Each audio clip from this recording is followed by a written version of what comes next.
Copa আমেরিকার quarter ফাইনালে ব্রাজিলকে টাই ব্রেকারে হারিয়ে সেমিফাইনালে চলে গেছে উরুগুয়ে। ফাইনালে যাওয়ার লড়াইয়ে কলম্বিয়ার মুখোমুখি হবে তারা।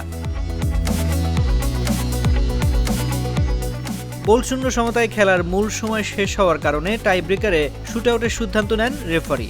এখানে গিয়েই খেই হারিয়ে ফেলে ব্রাজিল। প্রথম 3 শুটের 2টি মিস করে ব্রাজিলিয়ানরা। অন্যদিকে প্রথম 3 শুটআউটেই সাফল্য দেখায় উরুগুয়ে। চতুর্থ শুট উরুগুয়ে মিস করলেও পঞ্চম শুট উরুগুয়ের জয় নিশ্চিত করে ম্যানুয়েল উগার্তে।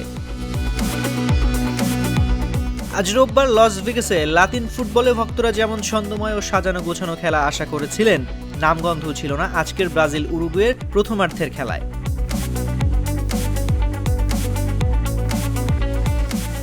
ম্যাচে ছিল ফাউলের ছড়াছড়ি, তার সঙ্গে সমান তালে চলছিল মারামারির মহড়া। কিছু আক্রমণ হলেও গোল করতে পারেননি কেউ। এই অর্ধের শুরুর দিকে ব্রাজিল তেমন আক্রমণে যেতে পারেননি।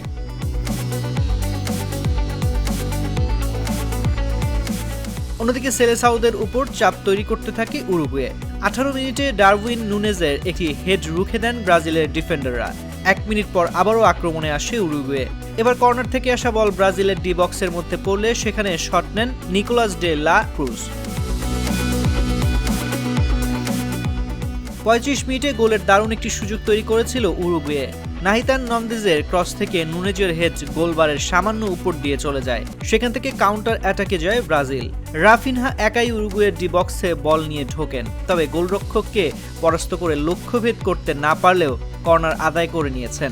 অবশ্য কর্নার থেকেও সফল হতে পারেননি বার্সেলোনার এই ফরোয়ার্ড।